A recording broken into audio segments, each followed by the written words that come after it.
Tidak kurang suatu hal apapun. Alhamdulillah pada kesempatan pagi hari ini kita bisa berjumpa lagi, tentunya dalam rangka untuk sama-sama berinteraksi dengan Al-Quran, membaguskan bacaan Al-Quran kita, membaguskan ngaji kita agar bisa lebih sesuai dengan kaidah tajwid dan terhindar dari kesalahan dalam membaca.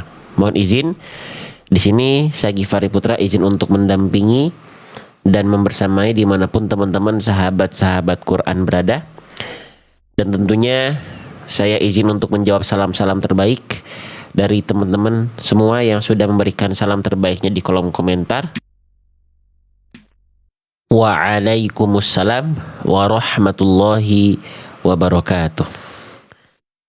Sehat teman-teman sekalian semuanya. Semoga semuanya tanpa terkecuali di dalam room live ini, yang sudah masuk room live ini, semuanya sehat ya, tidak kurang suatu hal apapun. Dan yang paling penting adalah semangat serta spiritnya untuk selalu berinteraksi dengan Al-Quran tetap dijaga, tetap sama, atau bahkan ditingkatkan lagi. Baik, sehat ya teman-teman sekalian ya, semuanya ya, sehat ya. Oke. Oke, sebelum kita mulai, teman-teman sekalian, pembelajaran kita, boleh untuk teman-teman bantu share ya, mumpung baru mulai nih. Teman-teman boleh share dengan cara lihat di pojok kanan layar bawah HP teman-teman sudah ada tanda panah. Silahkan diklik tanda panahnya, nanti akan keluar berbagai opsi untuk teman-teman share. Ya, ada keluar tulisan berbagai opsi untuk teman-teman share ya, bisa posting ulang, bisa share ke grup WhatsApp-nya, ke status WhatsApp-nya. Silakan di share dulu ya, gitu, biar bisa ngajak teman-teman yang lain, sanak saudara, kerabat, keluarga semuanya ya. Jadi makin banyak yang buka TikTok tapi buat ngaji. Oke, sudah?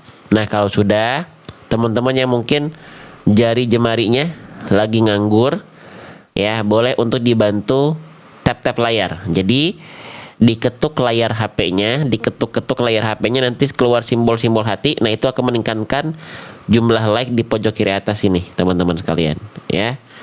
Nah, semakin banyak jumlah like-nya, itu yang membuat live kita disebarluaskan kepada ke lebih banyak orang lagi, teman-teman sahabat-sahabat sekalian ya.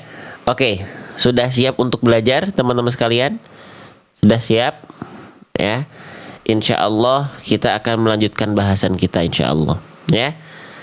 Oke, jangan lupa dihadirkan rasa syukur dan bahagianya ketika kita berinteraksi dengan Al-Quran, karena teman-teman adalah orang-orang pilihan. Kenapa pilihan? Karena tidak semua orang mau menggunakan waktunya, menggunakan tenaganya, menggunakan gadgetnya untuk berinteraksi dengan Al-Quran ya, meluangkan untuk Al-Quran ya, gitu. Jadi harus disyukuri, harus bahagia. Allah masih tuntun kita semua di antara sekian banyak hamba-hamba ya, untuk mau meluangkan waktunya buat Al-Quran dengan cara apapun ya. Mau dia ikut kegiatan online, dia ikut kelas dan segala macamnya. Tapi yang bisa terpastikan adalah waktu kita alokasikan untuk Al-Quran ya. Oke, baik.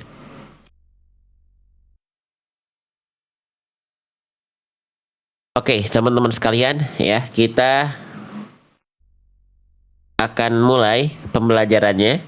Silakan teman-teman buka halaman 425 Quran Surah Al-Ahzab ayat ke-53.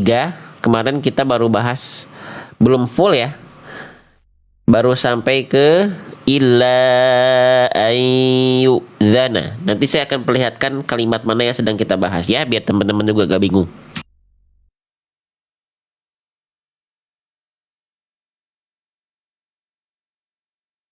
Oke, baik. Kita baca dulu, dimulai dari ta'awudz ya. A'udzu billahi minasy syaithanir rajim.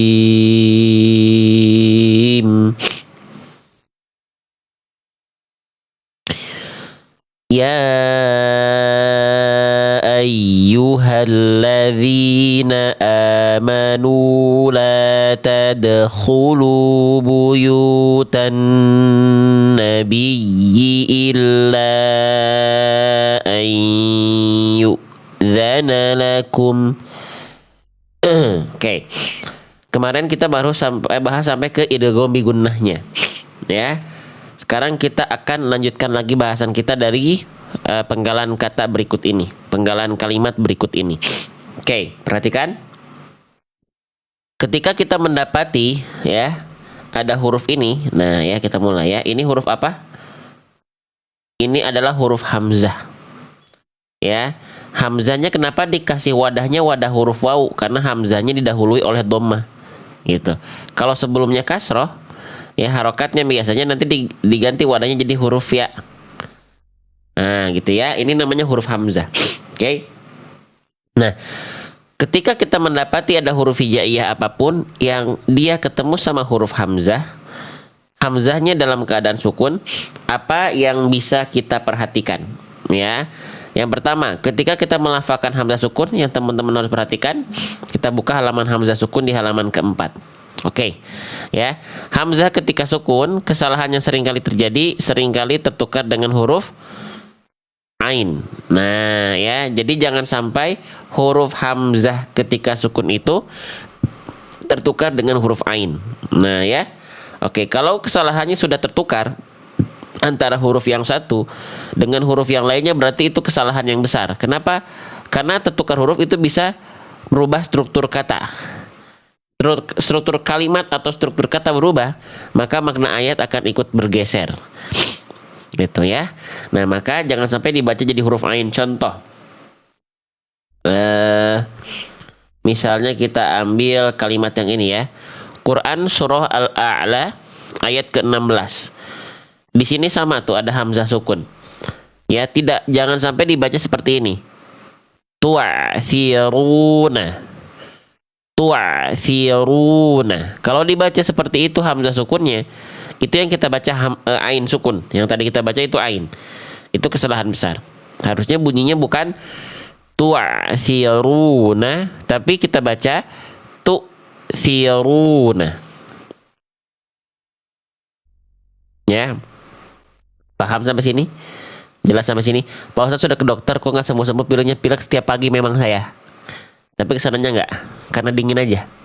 Ya, bawaan dari kecil memang begitu. Oke, paham sampai sini? Ya, jelas ya teman-teman sekalian ya. Nah, jadi teman-teman kalau lihat saya live sore, saya nggak pilek teman-teman. Ya, alergi pagi gitu. Ya, jadi kalau pagi karena dingin di sini, ya kan di Bandung Utara daerah atas, gitu ya. Iya, alergi ya. Nanti juga hilang. Tenang aja ya. Oke, lanjut. Ya, karena saya live pagi jadi kerasanya lagi pilek terus. Cuman pagi aja. Kalau saya live sore kemarin saya nggak pilek insya Allah. Ya. Oke. Nah, lanjut lagi.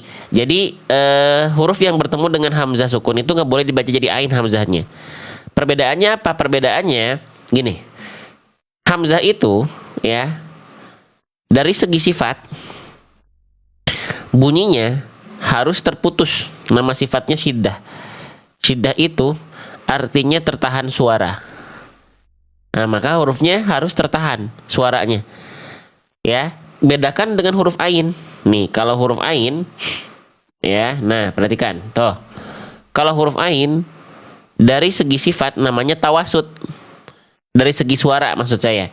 Tawasud itu artinya pertengahan suara. Kalau tadi hamzah tertahan suara. Kalau ain pertengahan suara, jadi suaranya tengah-tengah antara mengalir dan tidak, jadi sedikit mengalir. Maka beda bunyinya kan? Nah, kembali lagi ke hamzah. Jadi kalau hamzah sukun, ya, itu bunyinya betul-betul putus. Tu'thiruna. Kalau ain masih ngalir sedikit. Tu'thiruna. Nah, biar bisa begitu bunyinya bagaimana? Teman-teman pastikan bedakan tempat keluar hamzah dengan ain. Nih. Jadi makhraj atau tempat keluar dari huruf hamzah itu dari tenggorokan pangkal atau tenggorokan paling bawah atau tenggorokan paling dalam. Letaknya di sini. Titik warna putih di sini. Nah, tenggorokan paling bawah, paling dalam. Sedangkan kalau huruf ain itu dilafalkan dari sini. Tuh, dari tengah tenggorokan naik sedikit, keluar sedikit. Ya, nah itu beda dari segi makhrajnya. Dari segi sifat, tadi hamzah tidak mengalir suaranya alias terputus, harus putus. Kalau ain harus ada suara yang mengalir sedikit. Ya, hamzah dari tenggorokan dalam, pangkal tenggorokan. Kalau ain dari tengah tenggorokan. Ya, jadi dibaca contohnya kalau di kalimat ini jangan sampai dibaca kuluna, tapi diputus kuluna. Ya, oke, itu kesalahan pertama ketika kita melafalkan hamzah sukun, jangan sampai ketukar jadi huruf ain. Yang kedua, dalam keadaan sukun hamzah itu jangan sampai dibaca panjang atau suaranya bersisa. Jangan sampai suaranya bersisa, karena sifat dia tadi apa? Syiddah, harus dibaca terputus. Jadi ada juga dia melafalkan ain tidak jadi hamzah. Membaca hamzah tidak jadi ain, tapi suaranya masih kayak dipanjangin. Fatatuna, nggak boleh. Fatatuna, ya, tapi di betul-betul putus. Fatatuna. Jadi pastikan sifat syiddah atau tertahan suara pada hamzah sukunnya ini muncul. Putus hamzah sukun itu. Ya. Oke. Nah, jadi kurang lebih ini dua kesalahan yang bisa kita perhatikan untuk kita hindari agar hamzah sukun ketika kita ngaji nggak terjadi kesalahan ini. Ya. Oke. Contoh, misalnya sekarang kita coba tebak-tebakan. Pada Quran surah Al-Bayyinah ayat 1 ini, kalau bacaan saya salah, komen salah. Kalau bacaan saya benar, tolong komen benar. Perhatikan baik-baik. Tatiyahumu. Kira-kira bacaan saya salah atau benar? Tatiyahumu. Bacaan yang barusan kira-kira salah atau benar? Bacaan yang barusan adalah bacaan yang salah ya. Salahnya kenapa? Salahnya karena hamzah sukunnya dibaca panjang tuh. Harusnya hamzah sukunnya dibaca putus. Tiyahumu. Nah, gitu. Jadi betul-betul diputus ya bunyinya. Oke, satu lagi. Nah, di kalimat ini ya, mana bacaan yang tepat? Yang A atau yang B? Yang A, wal mu'minati. Yang B, wal mu'minati. Kira-kira mana hamzah sukun pada kalimat ini yang tepat? Yang A atau yang B? Yang B ya. Masya Allah. Tuh, lihat di kolom komentar pada jawab B ya. Kenapa yang A salah? Karena yang A yang kita baca tadi itu huruf ain, suaranya mengalir sedikit dari tengah tenggorokan. Wal mu'minati. Kalau hamzah tuh putus bunyinya dari pangkal tenggorokan. Wal mu'minati. Jadi betul-betul harus diputus ya. Sehingga ketika kita praktekkan ke dalam bacaan ini, kira-kira mana hamzah sukun yang lebih tepat? Yang A, yang B, atau yang C? Yang A, yu'dzana lakum. Yang B, yu'dzana lakum. Yang C, yu'dzana lakum. Kira-kira mana bunyi hamzah sukun yang lebih tepat di antara contoh tadi? Yang lihat di kolom komentar ya. Yang tepat adalah yang C. Yang A salah karena bunyi hamzahnya dipanjangkan, yu'dzana. Yang B salah karena bunyi hamzah sukunnya jadi ain, yu'dzana. Maka yang tepat adalah yang C. Bacaan hamzah sukunnya tidak jadi ain dan dia sifatnya tertahan suaranya, yu'dzana lakum. Nah, begitu. Paham ya? Sekarang ya, kita lanjut lagi. Itu bahasan hamzah sukun. Kita sudah bahas secara perinci, secara perlahan-lahan, biar nggak salah lagi. Sekarang kita masuk ke huruf berikutnya. Oke, ini namanya huruf apa? Ini namanya huruf dzal. Ketika dia belum berharokat, nama aslinya adalah huruf dzal. Dzalnya dalam keadaan berharokat. Apa yang harus kita perhatikan ketika melafalkan huruf dzal berharokat? Kita langsung pelajari biar kita terhindar dari kesalahan dalam membaca huruf dzal. Ya, dzal berharokat ada di buku saya halaman 94. Kesalahan yang sering kali terjadi ketika kita melafalkan huruf dzal adalah poin 1, tertukar hurufnya. Tertukar dengan huruf apa? Dal, zai, dan jim. Kalau huruf dzal tertukar hurufnya dan huruf hijaiyah apapun, kalau contoh kasusnya kesalahannya adalah tertukar huruf, maka dia termasuk ke dalam kesalahan yang besar. Oke ya? Jelas ya? Nah, huruf dzal itu dilafalkan dari mana? Nah, contoh dulu, kita contohkan. Jadi huruf dzal itu jangan sampai dibaca begini. Ya, misalnya ini ya. Jangan sampai dibaca innaladina ataupun innallazina ataupun innallajina. Pokoknya kalau huruf dzal tertukar menjadi 3 huruf atau tertukar dengan huruf apapun, ya. Nah, itu adalah kesalahan yang besar. Itu kesalahan yang besar. Ya. Nah, gimana caranya agar huruf dzal kita nggak ketukar sama 3 huruf ini? Caranya teman-teman harus kenalan seperti apa huruf dzal ini dilafalkan.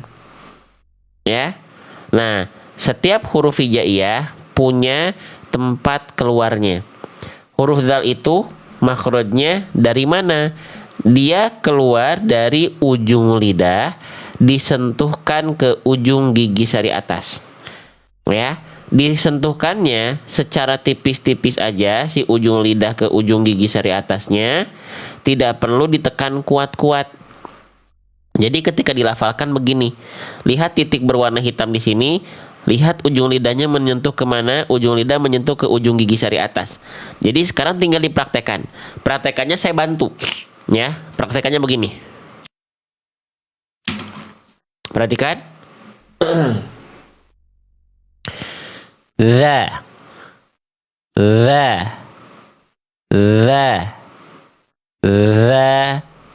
zi, zu. Ya, ini kan tadi gambarnya sudah ada di buku saya nih. Sekarang kita cocokin pelafalannya, samain nih. Ya, nih gambarnya di atas saya ya, tinggal samain aja. Za, zi, zu. Nah, ke situ. Ya. Oke. Nah, jadi ujung lidahnya teman-teman sentuhkan ke ujung gigi sari atas, nempelnya tipis-tipis. Ketika disentuhkan, suaranya harus ngalir. Ya, suaranya harus ngalir.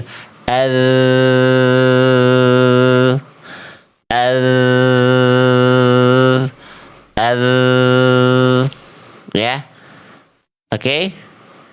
Sip, yang nanya buku, ada bukunya, tapi kita belajar dulu ya.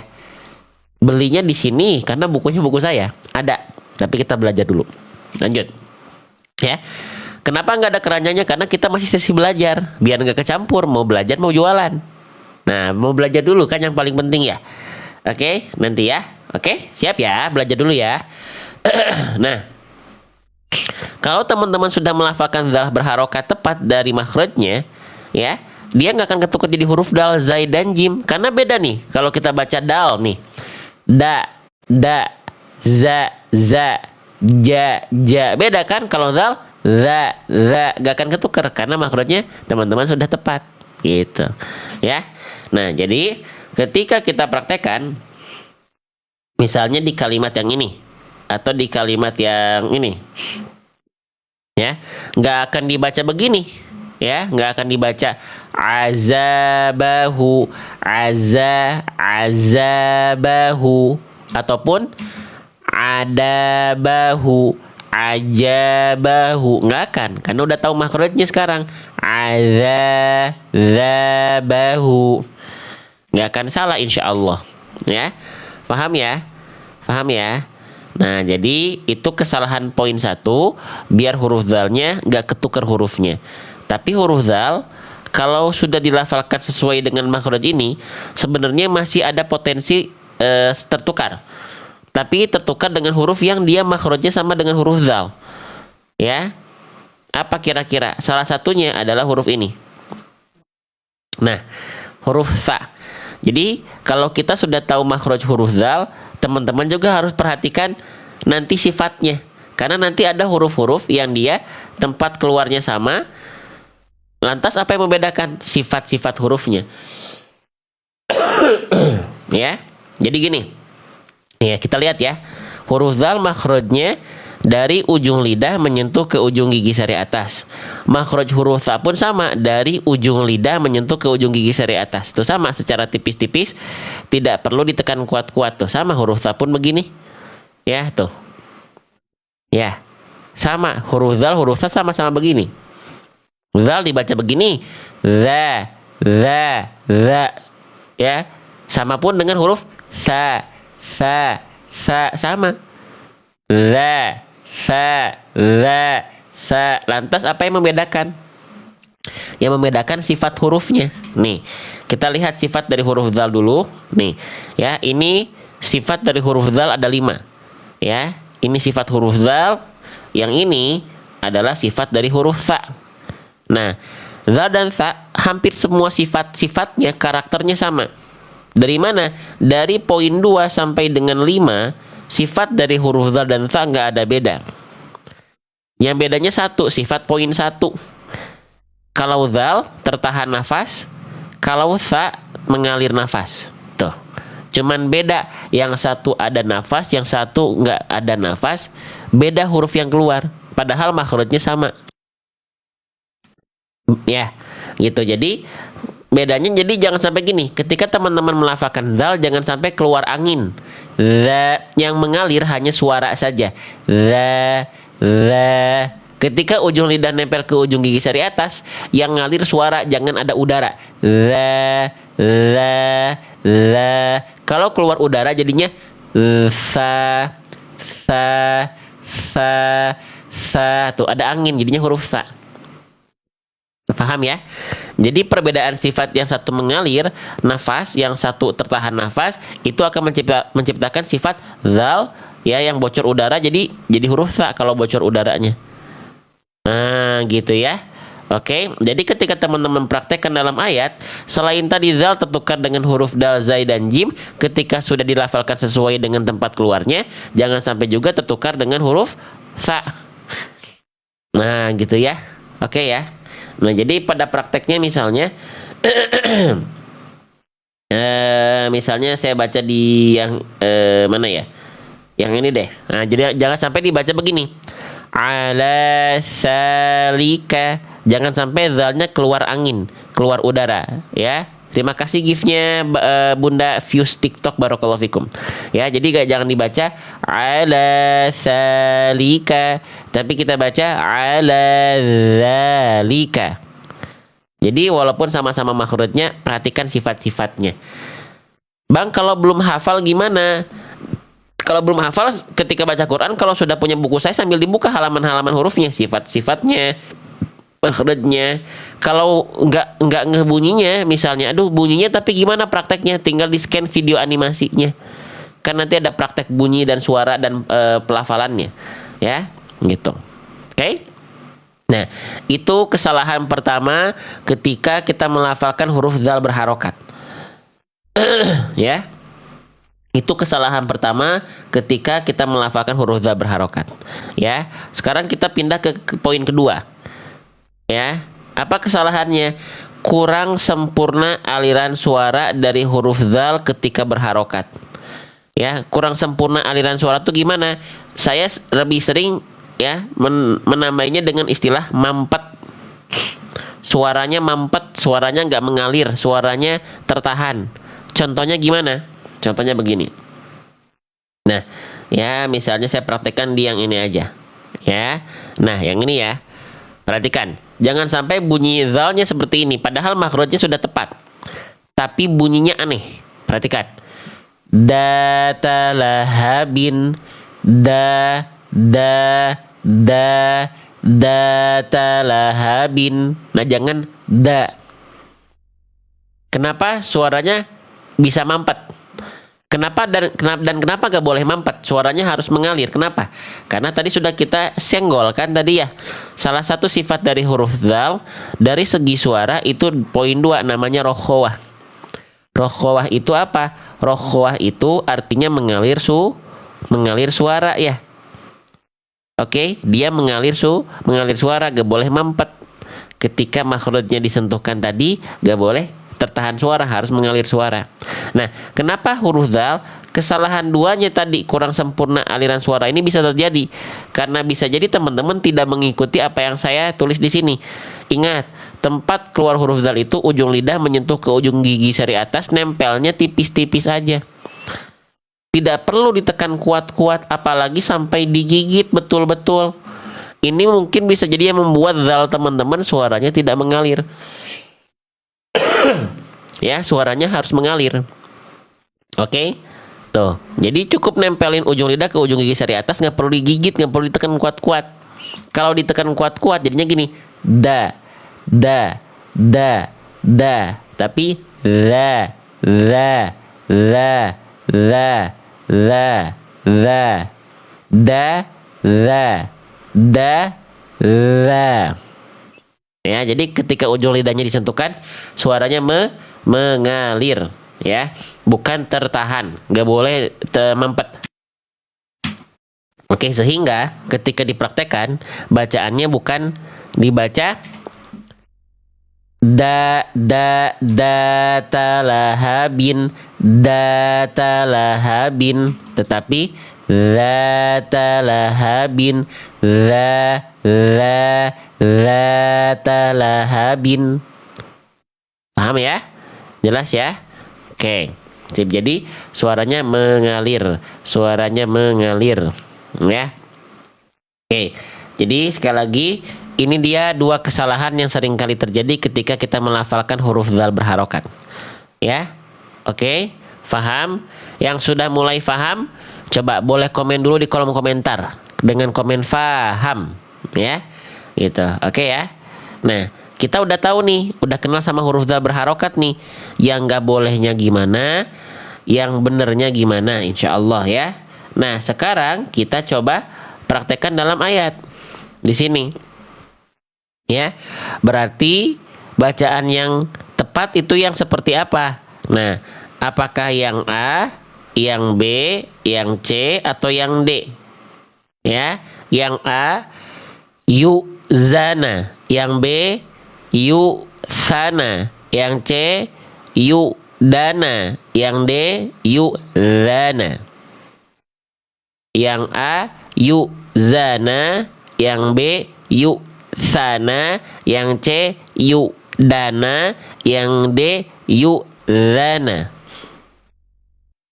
Ya, yang tepat adalah dominan sudah menjawab tepat nih. Yang tepat adalah yang D. Ya. Yang D, teman-teman. Bacaannya begini. Ya, yang D itu begini, lihat huruf dzalnya. Yuzana. Lihat lidah saya, lihat pelafalannya. Yuzana. Ya. Kalau yang A salah karena yang A itu zai. Yuzana. Za. Mana lidahnya? Salah makhrajnya.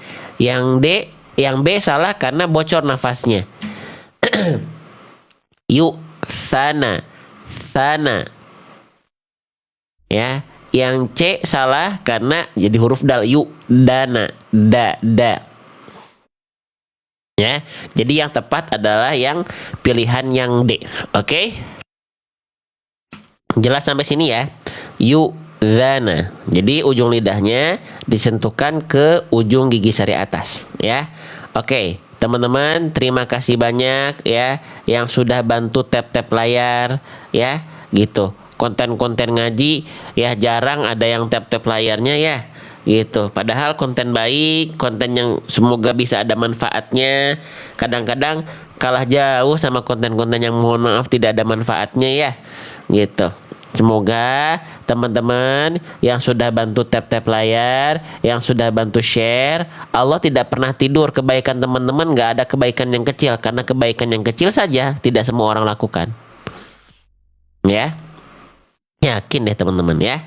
Oke, jadi saya izin bahas huruf dzalnya ketika dalam keadaan fokus di harokat fathah, karena dalam ayat dzalnya harokat fathah. Kita bahas sesuai dengan kondisi ayat ya. Lanjut. Yu'dzana. Lanjut lagi teman-teman sekalian. Ya, sekarang kita lanjut di sini huruf nun. Nunnya berharokat baris atas. Tinggal dibaca na saja ya. Yu'dzana. Za-nya satu harokat, na-nya satu harokat. Ya, kenapa nggak dibaca dua harokat? Karena fathahnya di sini dua-duanya tidak ketemu sama alif. Tanda panjang dari huruf berharokat fathah itu harus ketemu sama alif. Ya, yu'dzana. Nah, semuanya satu harokat. Ya, lam di sini berharokat fathah, dibaca la satu harokat juga karena la-nya nggak ketemu alif. Ya, yu'dzanala.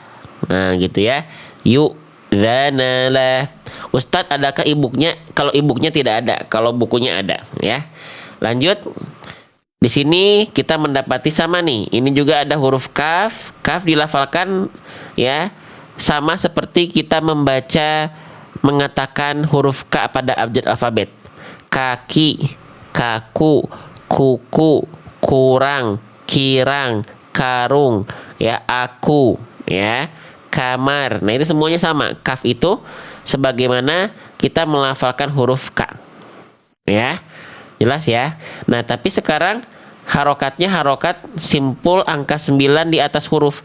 Kalau teman-teman mendapati ada simpul angka 9 begini, dia hurufnya harus dibaca dengan vokal U. Nama harokatnya harokat dhamma. Maka kafnya dibaca tidak K, tidak pula Ki, tapi dia dibaca Ku. Ya, pastikan kalau ada huruf yang berharokat dhamma seperti ini, itu dibaca vokal U-nya harus clear, jelas, ya. Jangan sampai vokal U-nya nanggung. Ya, makanya nanti teman-teman, kalau teman-teman ingin menyempurnakan atau membaguskan bacaannya, ya, jelaskan bacaannya, ya. Setiap harokat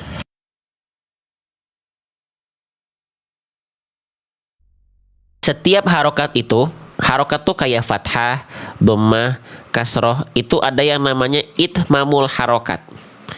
Itmamul harokat. Apa itu itmamul harokat? Itmamul harokat itu artinya adalah kesempurnaan harokat.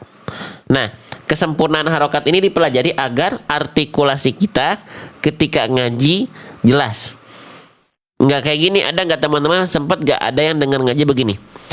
A'udzu billahi minasyaitonir rajim.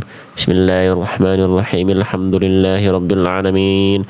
Arrahmanir rahim. Maliki yaumiddin. Iyyaka na'budu wa iyyaka nasta'in. Ihdinas siratal mustaqim. Siratal ladzina fathahnya tidak jelas, kasrohnya tidak jelas, dhammahnya tidak jelas. Nah, itu berarti sedang tidak mengindahkan harokat dengan itmamul harokat. Nah, jadi bagaimana itmamul harokat, kesempurnaan harokat dari huruf berharokat dhammah? Wa kullu madmumin falan yatimma illa bi dhammi syafataini dhammah. Sempurnanya harokat dhammah itu dengan memuncungkan mulut. U. Ya. U. Sehingga ketika dipraktekkan di sini, nah, ayatnya tadi ini ya. Nah, pastikan dia bacanya gini. Lakum. Jangan dibaca lakum, bukan lakum, tapi lakum. Muncungkan hal-hal yang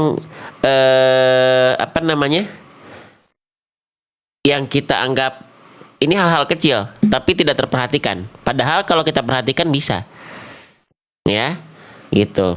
Nah, atau bisa jadi teman-teman tidak melakukannya karena tidak tahu. Nah, makanya kita pelajari secara perlahan, ya.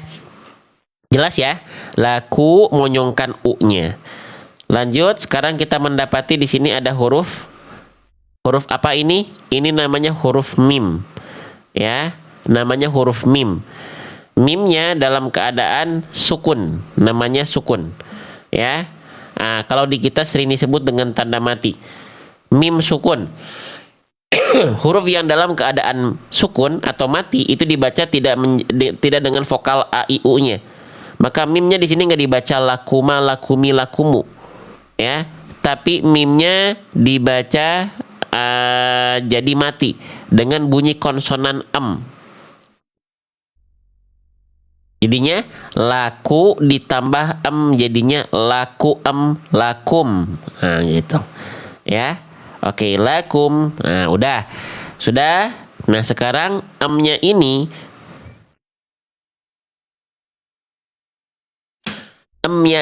berjumpa dengan yang saya tandai dengan warna kuning. Ini huruf apa?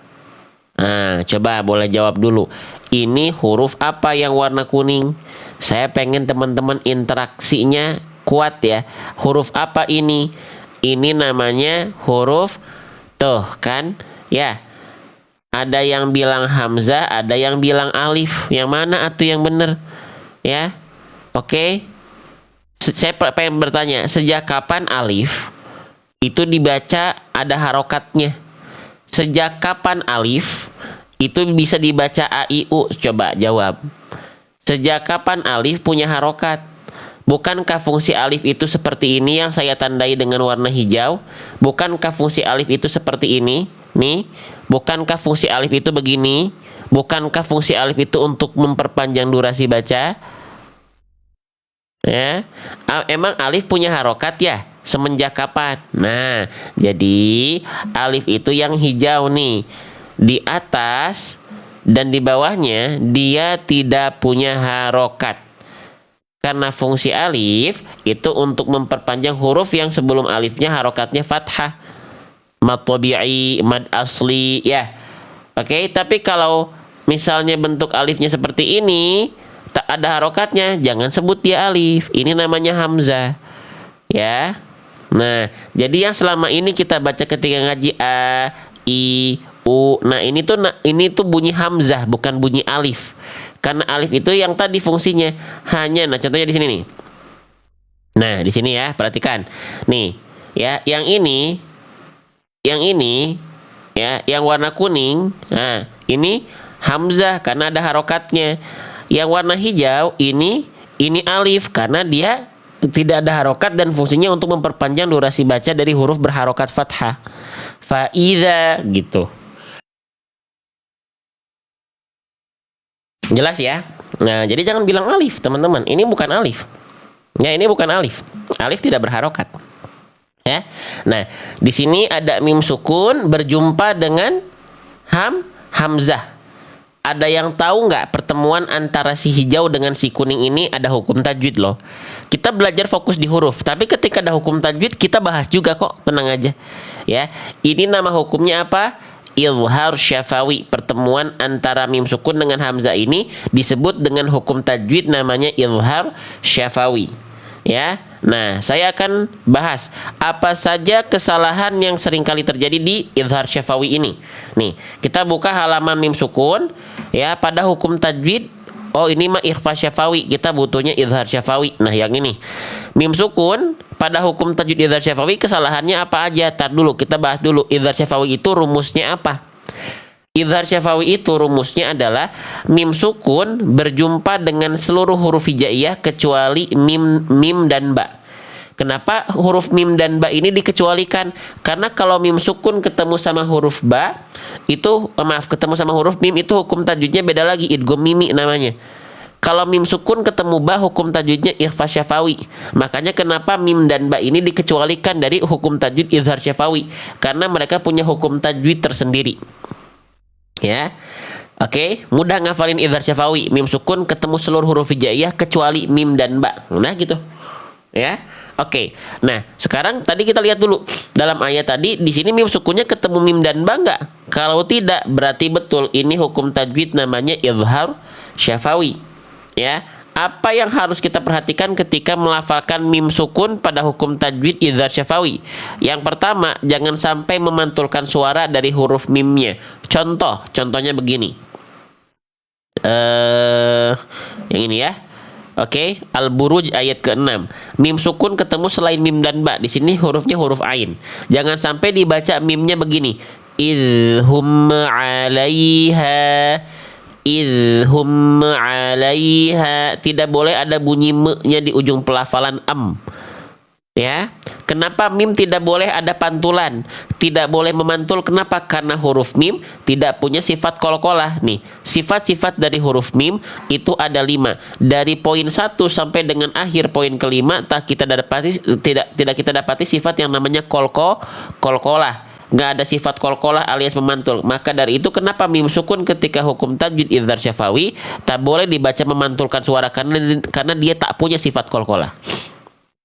Ya, oke. Jadi bacaannya tidak dibaca idhum 'alaiha, tapi kita baca idhum 'alaiha, idhum 'alaiha. Tidak ada bunyi me di ujung pelafalan am. Faham sampai sini? Ya, itu kesalahan pertama pada hukum tajwid idhar syafawi. Ya, itu yang pertama. Oke, memantulkan suara. Yang kedua, mim sukun pada hukum tajwid idhar syafawi ini juga selain dia kesalahannya memantul adalah poin 2, memutuskan suara dari huruf mim. Ya. Oke, contohnya gimana? Misalnya di kalimat ini ya, Quran surah Al-Insan ayat 14. Alaihim dhilaluha. Bunyi dengan dha gak boleh ada jeda hening. Alaihim dhilaluha. Kenapa tidak boleh? Karena mim sifatnya bukan syiddah. Syiddah itu tertahan suara. Nah, kembali lagi ke sifat. Sifat huruf mim dari segi suara namanya tawasud, artinya pertengahan. Pertengahan itu sedikit mengalir, tidak betul-betul mengalir, tidak betul-betul tertahan. Nah, kesalahan mim sukun itu seringkali terjadi dibaca syiddah. Syiddah itu bukan tawasud, bukan tertahan. Ya, syiddah itu tertahan suara. Sedangkan mim itu tidak tertahan. Nah, maka ketika dibaca tidak boleh ada jarak hening antara mim sukun dengan huruf berikutnya. Alaihim dhilaluha. Bukan alaihim dhilaluha. Faham sampai sini? Ya. Itu dia hal yang teman-teman bisa perhatikan ketika melafalkan huruf mim sukun pada hukum tajwid idhar syafawi. Jangan sampai memantulkan suara, jangan sampai memutuskan suara. Sekarang saatnya kita coba kuis. Misalnya di kalimat yang ini. Ya. Apakah bacaan saya salah atau benar? Fokus pada hukum tajwid idhar syafawinya. Falahum ajrun, falahum ajrun. Kira-kira bacaan yang barusan itu salah atau benar? Ya, silahkan komen di kolom komentar. Falahum ajrun, falahum ajrun. Bacaan yang barusan itu salah. Ya. Kenapa? Karena bunyi mim sukunnya dibaca tertahan, emnya putus. Antara bunyi em dengan bunyi a ada jeda hening, ada berhenti dulu, tak boleh. Falahum ajrun, karena mim gak punya sifat tertahan suara. Ya, keren, masya Allah. Ya, sekarang saya langsung aja ya kembali ke dalam ayat. Berarti di kalimat ini fokus pada mim sukun ketemu hamzah, ini idhar syafawi. Mana idhar syafawi yang lebih tepat? Yang A, yang B, atau yang C? Yang A, lakum ila. Yang B, lakum ila. Yang C, lakum ila.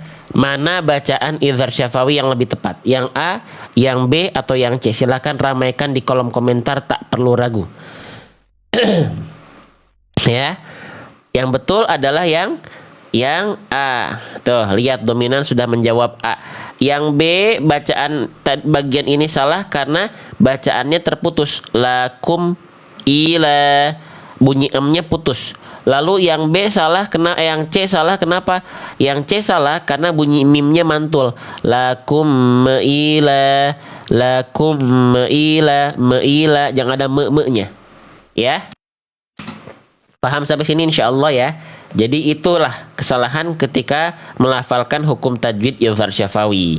Tuh, kita bahas pelan-pelan, step by step ya. Lanjut lagi. Ila, la-nya dibaca berapa harokat la-nya di sini? Nah, ada fathah tegak. Kalau kita mendapati ada fathah tegak, itu tuh kayak fathah ketemu alif sebenarnya. Dibaca 2 harokat teman-teman. Nama hukum tajwidnya matobi'i. Jadi di sini i-nya 1 harokat, la-nya 2 harokat, 2 ketukan, 2 hitungan. I 1 harokat, la 2 harokat. Ila to. Ila to.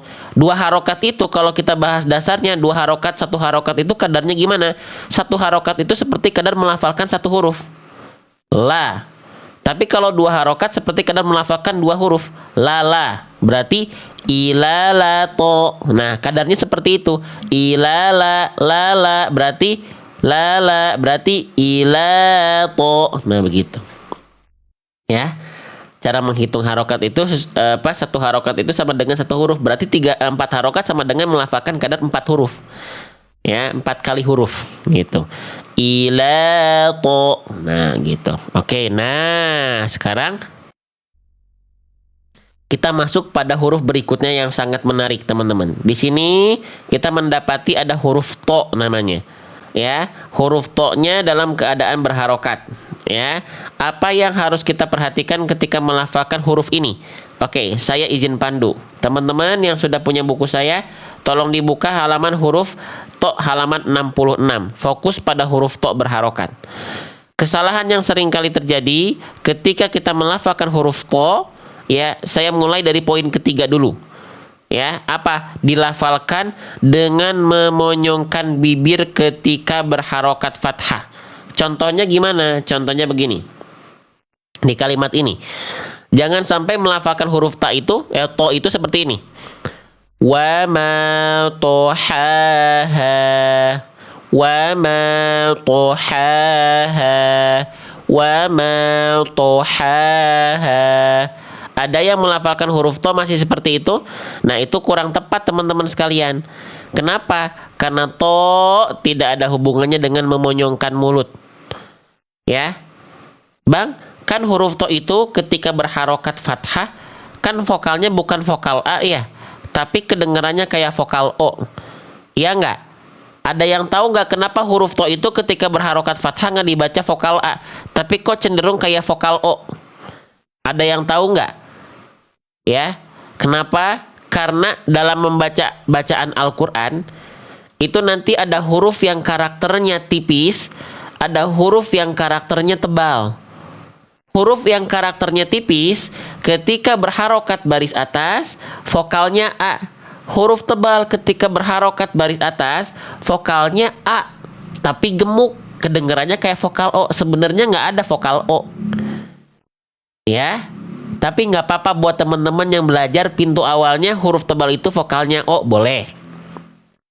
Ya, nah jadi kalau teman-teman sudah punya buku saya, teman-teman lihat di halaman bagian awal setiap huruf itu dijelaskan selain makhraj dan sifat, huruf to ini dijelaskan dia termasuk ke dalam huruf yang tafkhim.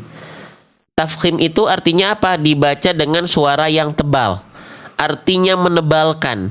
Dibaca dengan suara yang tebal dengan cara gimana? Mengangkat bagian pangkal lidah. Nah, huruf tebal itu nanti punya sifat nih, isti'la. Artinya apa? Terangkat bagian pangkal lidah. Nah, huruf tebal ketika berharokat fathah, kenapa vokalnya terdengar seperti vokal O alias vokal A yang gemuk? Karena impact dari sifat ini, impact dari pangkal lidah kita yang diangkat. Ya, mana yang dimaksud dengan pangkal lidah? Yang dimaksud dengan pangkal lidah itu, izin. Ya, nih. Nah, perhatikan ya. Area warna yang poin 4 ini yang disebut dengan pangkal lidah. Lidah terdalam kita, pangkal lidah. Jadi huruf tebal itu si poin keempat ini pangkal lidahnya dia nggak datar begini, dia nggak datar lempeng begini. Ini kan lempeng ya pangkal lidahnya gini. Nah kalau tebal dia naik ke atas, mengarah ke langit-langit. Itu yang disebut dengan istilah, itu yang membuat huruf tebal vokal A-nya menjadi seperti vokal A yang gemuk. Ya, bukan vokal O sebenarnya.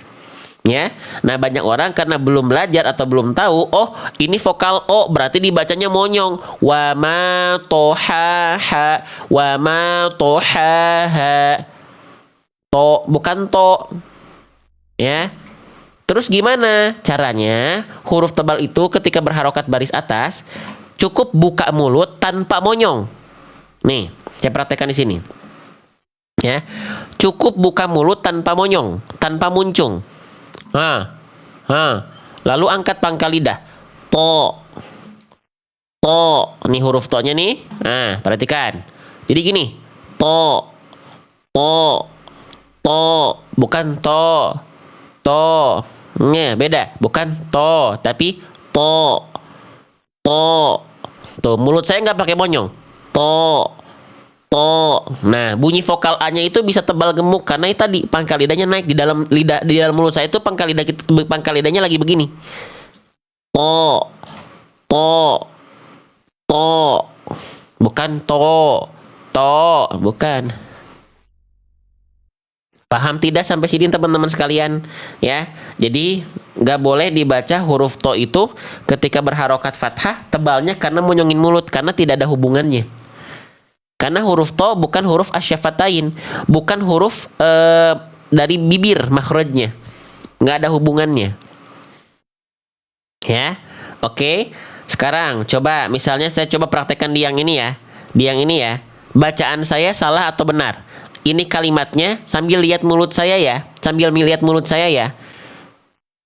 Muto'in, muto'in, salah atau benar?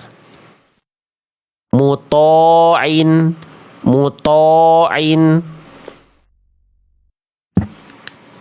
salah atau benar? Bacaan yang barusan adalah bacaan yang salah to'nya. Karena apa? Karena pakai monyong-monyong. Ya. Karena pakai monyong-monyong. Jangan pakai monyong-monyong. Muto, muto, muto. Enggak. Cukup dibaca begini. Izin? Perhatikan. Nah. Muto. Mu, monyong. Kalau mu harus monyong karena harokatnya dhammah. Ya. Tapi ketika huruf to jangan ikut monyong karena bukan dhammah. Muto tidak, tapi muto. Nah, ya. Muto, muto'in, muto'in. Paham sampai sini? Boleh ya? Saya menjelaskan seperti ini boleh ya? Jadi huruf to-nya jangan dibaca monyong. Ya.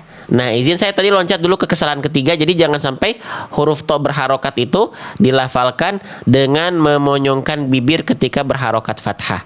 Oke. Nah, sekarang kita lanjut. Lanjut nggak nih? Ya. Oke. Sekarang kesalahan poin pertama.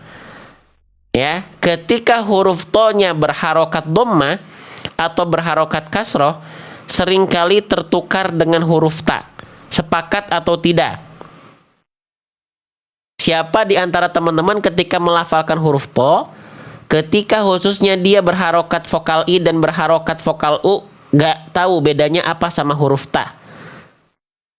Nah, kalau kesalahannya sudah tertukar seperti ini kesalahan yang besar.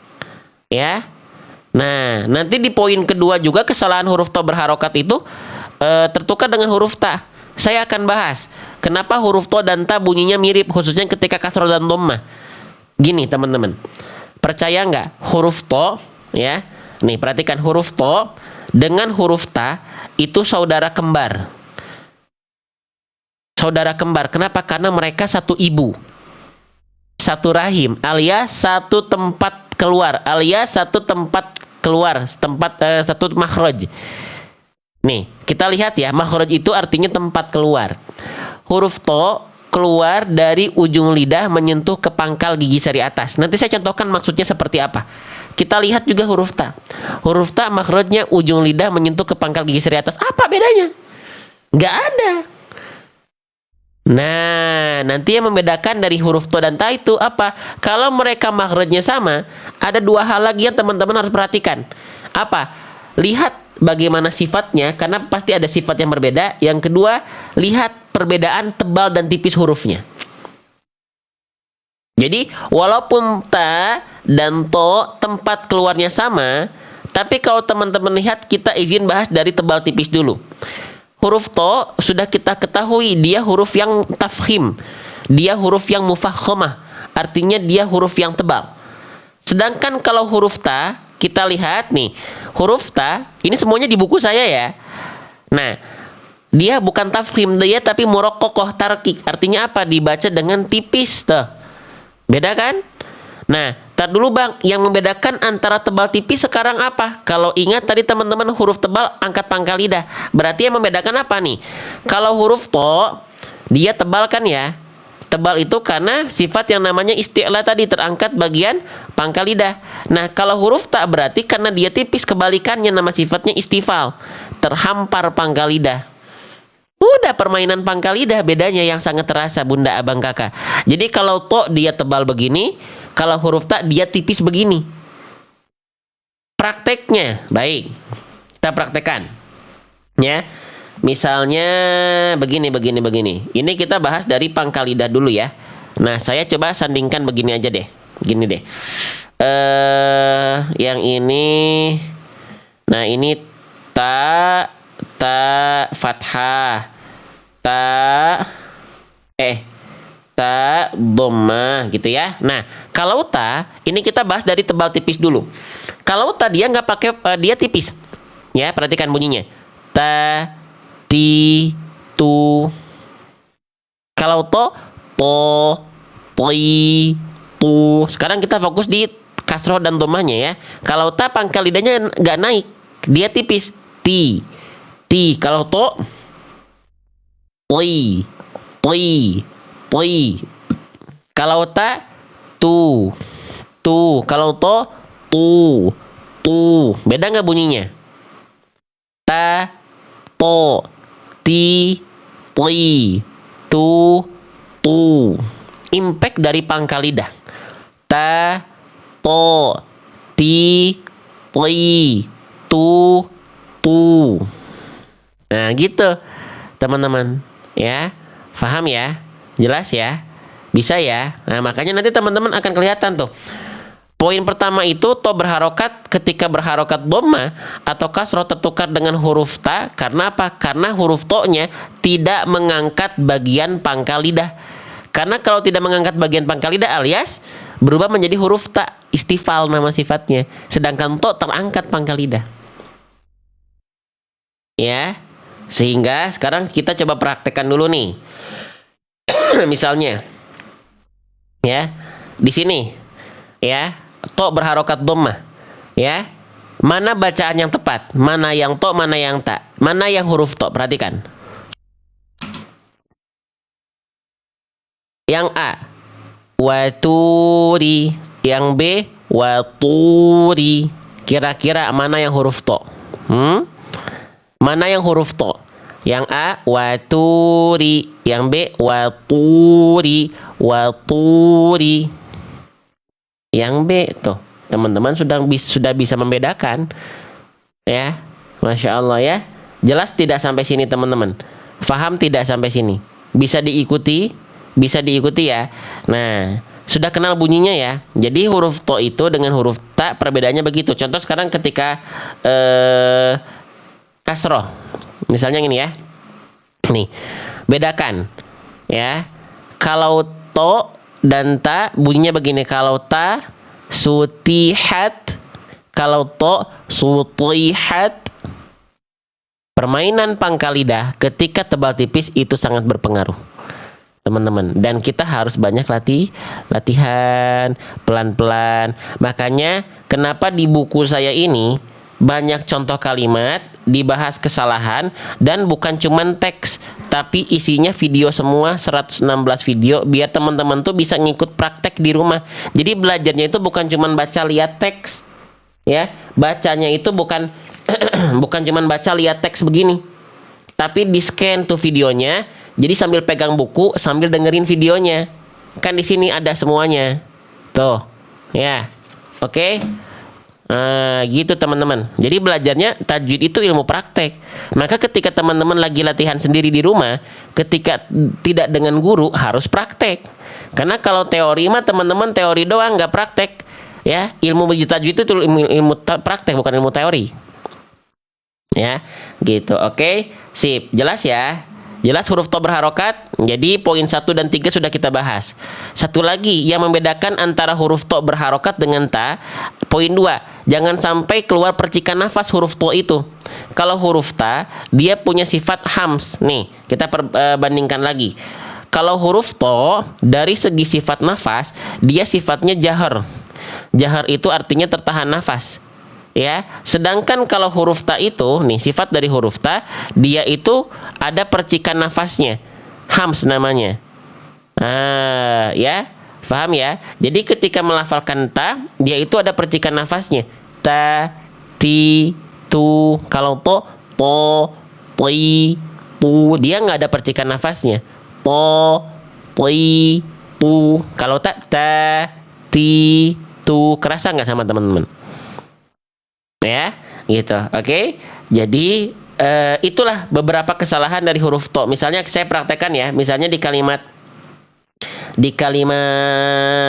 mana ya? Yang ini deh ya. Kalau ta itu ada percikan nafasnya dan tipis. Tuan, tuan. Kalau to tuan, tuan. Dia nggak ada percikan nafasnya. Ya.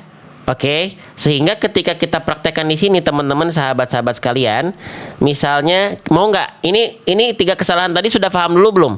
Kalau sudah paham, kita perbanyak praktek, kita perbanyak kuis. Biar jeli telinga kita, biar jeli penyimakan kita, biar kenal dengan bunyi salah dan bunyi benar. Ya, sudah paham ya? Sudah ya. Jadi yang pertama jangan sampai dan kedua jangan sampai ketukar sama huruf ta, baik dari segi tebal tipis, baik dari segi sifat nafas. Yang ketiga, ketika dia berharokat fathah jangan sampai memonyongkan bibir huruf to-nya. Oke, sekarang misalnya di sini abang kakak sekalian, ya. Coba bacaan mana yang lebih tepat? Yang A atau yang B? Perhatikan baik-baik. Yang A. Asatiru. Yang B, asatiru. Mana yang tepat? Yang A atau yang B? Dari bacaan tadi fokusnya pada yang sedang kita highlight, itu huruf to. Bacaan yang tepat adalah yang B. Bisa difahami, bisa dinikmati, bisa difahami. Yang tepat adalah yang B. Karena yang A itu dia yang kita baca tadi, yang A itu adalah huruf ta. Jelas sampai sini? Ya. Asatiru. Nah, kalau yang B, asati. Dia angkat pangkal lidah, dia bunyinya tebal, dia bunyinya berbobot. Ya. Oke. Sip, lanjutin lagi. Misalnya sekarang yang ini ya. Yang ini ya. Mana bacaan yang tepat? Yang A atau yang B? Sambil lihat mulut saya. Yang A, to'amihi. Yang B, to'amihi. Mana bacaan yang tepat? Yang A atau yang B? Yang A, to'amihi. Yang B, to'amihi.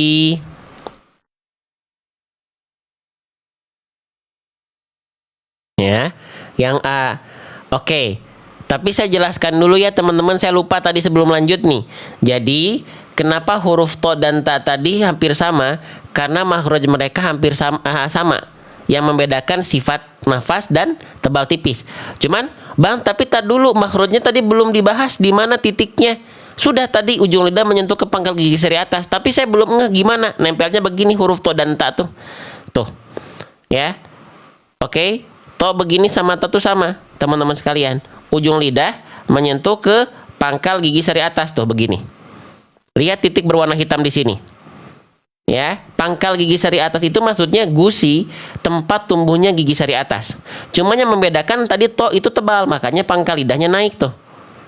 Nih, kalau ta lihat pangkal lidahnya turun tuh. Ya, menukik ke bawah. Beda ya? Ini ta, ini to. Ya, oke. Ini ta, ya. Ini to, tuh. Beda nggak pangkal lidahnya? Ta, to, ta, to. Beda pangkal lidahnya. Ya, tapi titik makhrajnya sama di sini. Nah, gitu ya. Paham ya? Jelas?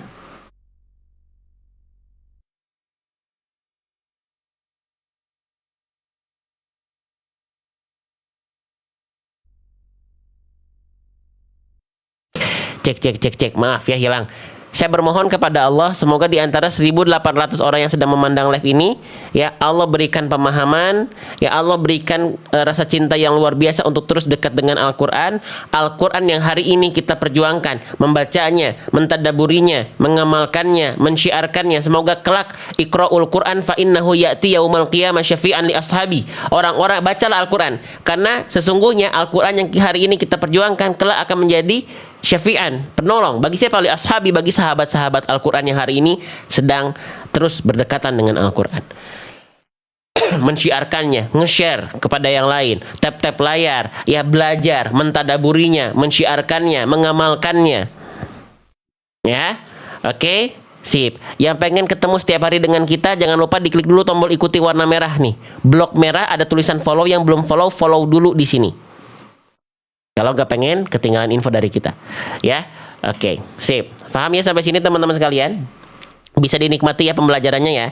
Nah, sekarang tinggal kita praktekkan kembali ke dalam ayat. Maka di sini mana bacaan huruf to yang tepat?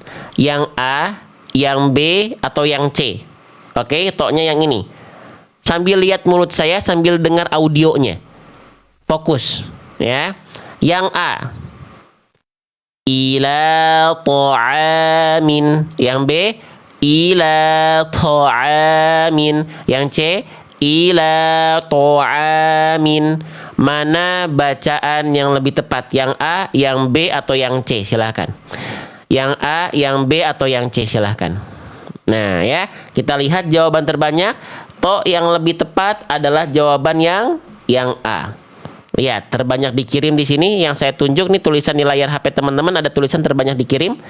Yang paling terbanyak dikirim adalah yang A. Bacaan yang lebih tepat adalah yang A. Kenapa yang B salah? Yang B salah karena keluar percikan nafas. Ila ta'amin. Yang C salah. Kenapa? Karena huruf to-nya dibaca monyong. Ila ta'amin. Semuanya sudah kita pelajari dari buku tadi. Ya, bisa difahami